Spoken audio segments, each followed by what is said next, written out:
Bonjour à tous, heureux de vous retrouver pour cette nouvelle vidéo, pour vous donner des nouvelles sur l'actualité de Calahuète en cette fin d'année et puis pour vous expliquer un petit peu ce qui va se passer l'année prochaine. Alors aujourd'hui, si je commence avec la forêt d'Oulan. On est à 1587 hectares aujourd'hui et avant la fin de l'année, on va faire une nouvelle transaction d'à peu près 100 hectares. Donc on va arriver quasiment à 1700 hectares. C'est extraordinaire. Et surtout que tout laisse à penser, je ne peux pas trop vous en dire, mais tout laisse à penser qu'on va arriver à sécuriser la totalité de la forêt, soit 2500 hectares, l'année prochaine. Oui, vous m'avez bien entendu. C'est vrai qu'on est très loin. Souvenez-vous, en fin 2019, j'avais annoncé la découverte de la forêt d'Oulan et je parlais à l'époque de 1000 hectares. 1000 hectares, c'est la forêt primaire, la belle forêt, le cœur de Doulan, que vous connaissez si bien si vous suivez mes vidéos. Et puis on s'était aperçu que les orang-outans sortaient de cette forêt, que la forêt secondaire aux alentours était aussi très riche, utilisée justement par les orang-outans, les ours, enfin toute la faune que vous connaissez. Donc on a en fait augmenté notre but et à l'époque j'imaginais pas une seconde qu'on pourrait avoir les moyens de sécuriser la totalité de la zone. Et maintenant on n'a jamais été aussi proche d'y arriver. C'est juste exceptionnel, grâce encore une fois au soutien des populations locales, de la commune de Bouton, avec laquelle on a fait une cérémonie il y a quelques mois, vous l'avez peut-être vu, où tous ces terrains sont devenus une forêt communale protégée, gérée par Calahuète. Donc cette notion d'en faire des forêts communautaires est très très forte ici, symboliquement parlant. Ça prouve qu'on n'est pas intéressé par la notion de propriété, mais on est intéressé par la légitimité de pouvoir protéger sur le long terme. Et ça, c'est reconnu et accepté et on est félicité même par les autorités locales ici dans la province au niveau du district parce que ça envoie un message très très clair sur les ambitions de Calahuète et ça enlève toute idée de polémique sur l'idée qu'une ONG pourrait être propriétaire de terrain et ce schéma-là pourrait pas être réplicable sur d'autres zones parce que si vous grandissez trop et que vous avez la main mise sur beaucoup trop de terrain, évidemment que ça va poser des problèmes. Mais avec ce schéma-là, à en faire des forêts, aider les villages à faire des forêts communales protégées, eh bien on peut répliquer le schéma un peu partout sans faire naître de polémique sur la notion de propriété. Donc ça, c'est le premier point. Tout laisse à penser que 2025 va être une bonne année pour Doulan, mais évidemment, on reste sur nos gardes. Vous le savez, il y a une compagnie de charbon qui est vraiment très proche de nous à l'ouest. On est arrivé à la faire se décaler, mais elle est vraiment très proche et on a toujours cette pression d'huile de palme tout autour. Rendez-vous compte, hein, si on n'avait pas commencé à geler des terrains en 2019, eh bien aujourd'hui les palmiers seraient arrivés jusqu'au lac. La forêt d'Oulan ne serait aujourd'hui qu'un souvenir. Et rien que de penser à ça, c'est une grande satisfaction de savoir qu'on a pu sauver tous ces animaux qui se trouvent dans cette forêt. Ensuite, autre actualité, on a au début du mois de décembre effectué une cérémonie à Pararawen pour la forêt de Pararawen, la forêt qui se trouve autour du centre de soins ici, qui est plus petite, hein, qui fait 304 hectares.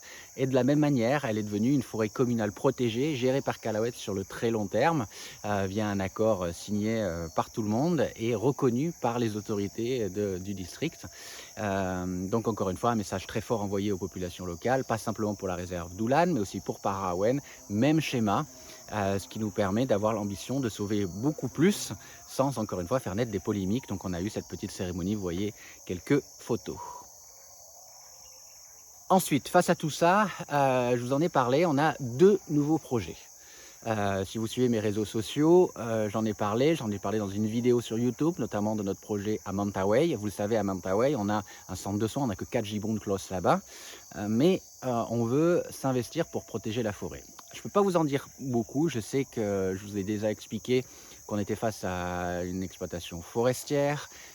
L'idée, c'est de venir en aide aux populations locales sur place pour protéger la forêt et que dans le processus, les populations aient ce qu'elles pourraient espérer si elles travaillaient avec une compagnie. Mais ça ne passera pas forcément par le foncier. Je vous en dirai plus lorsqu'on aura vraiment tout calé. Actuellement, AFI, la manager du projet là-bas, est en train justement de faire tout ces repérages. C'est un travail de longue haleine, identifier les animaux qui se trouvent dans cette forêt, identifier les enjeux, sur le moyen terme, le long terme et la forme de collaboration qu'on peut mettre en place pour aider les populations locales. Là-bas, les communautés qui peuvent être directement impactées par l'exploitation forestière. Donc ça, c'est en cours de repérage. Je ne peux pas trop en dire parce qu'on est encore dans le flou actuellement. Il y a plein de négociations, il y a plein de témoignages à recueillir pour arriver à se faire une idée concrète de la situation sur place. Et enfin, le deuxième nouveau projet qu'on va mettre en place, toujours pour la forêt, c'est au nord de la province centrale de Kalimantan. Là aussi, 2025 va être une année décisive pour ce projet qui vise à protéger ces montagnes centrales. On est certainement la seule ONG capable de pouvoir s'y rendre et de mener des activités régulières là-bas parce qu'on a l'aérien, parce qu'on a l'hydravion. Sinon, il faut rien que de Muara TV, de là où on se trouve, il faut encore 2 jours pour arriver dans cet endroit par voie terrestre. Et encore, si le fleuve le permet, enfin, c'est très compliqué. Donc l'aérien nous permet d'aller là-bas en 1h20. Donc c'est une grande chance. L'idée, ce serait de faire une station de recherche là-bas, de publier sur la biodiversité exceptionnelle de cet endroit très peu connu, que vous connaissez aussi si vous avez suivi mon expédition en 2009 quand j'avais été largué en hélico. Eh bien c'est la même zone. Je vous mets le lien en description si vous n'avez pas vu l'expédition à moi à l'époque avec mon chien dans la forêt. Donc c'est la même zone. L'idée, c'est de planter le drapeau de Calauet là-bas, publier, faire connaître à toute l'Indonésie, surtout au niveau local, donc surtout en Indonésie, faire connaître la biodiversité là-bas, la richesse de cette forêt, espérer trouver des choses sur nos caméras trappes intéressantes pour faire le buzz et pouvoir ainsi mieux s'opposer aux concessions qui ont été délivrées là-bas pour notamment le charbon. Espérer que si le public en Indonésie connaît cette zone, est tombé un peu amoureux avec cette zone, eh bien ce sera beaucoup plus facile d'avoir le soutien pour s'opposer justement à des projets d'extraction, parce que là-bas, il n'y a pas de notion de propriété privée, il y a très peu de communautés, et on est face donc à une forêt d'État, et il faut faire en sorte, encore une fois, d'avoir une démarche de lobbying pour essayer de faire en sorte d'annuler des concessions. Je vous en dirai plus aussi dans les mois qui viennent, mais 2025 va être une année aussi très excitante pour ce projet. Alors vous avez vu, vous connaissez Calauet, je parle de zones très concrètes. Quand je parle d'hectares de zones actuellement sécurisées par Calauet, par exemple comme à Sumatra, on a 466 hectares. Il y a de grandes chances aussi qu'en 2025 on puisse étendre cette forêt. Doulan, 1587. Pour certains qui vont voir d'autres projets en ligne, par exemple, de conservation en Indonésie, ça peut paraître pas beaucoup. Bien, la grande différence, c'est que Calauet, même si Calauet signe un protocole d'accord avec un village ou avec une communauté, on ne va pas se sentir légitime pour dire qu'on protège toute la zone, parce que c'est tout simplement faux. Puisque vous n'avez pas de légitimité sur les terres, c'est pas parce que vous avez simplement un protocole d'accord ou que vous aidez une communauté à faire de l'agroforesterie, par exemple, que vous pouvez être certain que cette forêt est protégée. Donc même si nous on mène des projets en collaboration avec de nombreuses communautés, on ne va pas s'approprier ces terrains dans un effet de com pour vous dire « Oh, on protège tant de centaines de milliers d'hectares », ce que font pas mal d'autres. Donc pour être clair et pour illustrer mon propos, pour pas que vous soyez bernés aussi par ceux qui vous disent qu'ils protègent 1 million d'hectares ou des centaines de milliers d'hectares, regardez cette carte. C'est une carte des concessions d'huile de palme, de compagnies forestières et de charbon sur tout Bornéo. Regardez. Vous avez en jaune toutes les plantations d'huile de palme, en vert ce qui reste de forêt, et tracé en blanc et en pointillé blanc toutes les concessions forestières. Mais vient s'ajouter à ça toutes les concessions de charbon que vous voyez là en rouge. La quasi-totalité a été attribuée à ces compagnies. Comment pouvez-vous espérer protéger des centaines de milliers d'hectares de la déforestation si vous ne faites pas ou si vous n'avez pas une certaine légitimité par rapport au terrain?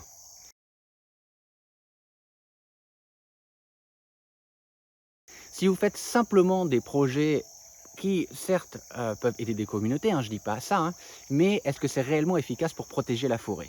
C'est là où il faut se poser les vraies questions et qu'il faut arrêter de toujours ressasser les mêmes concepts de conservation qui ne sont pas forcément efficaces, même si c'est ceux qu'on utilise depuis des décennies. Un autre exemple, dans la province centrale de Kalimantan, tous les projets qui visaient à protéger la forêt en aidant les communautés, etc., eh bien, si vous regardez aujourd'hui, ils ont tous disparu.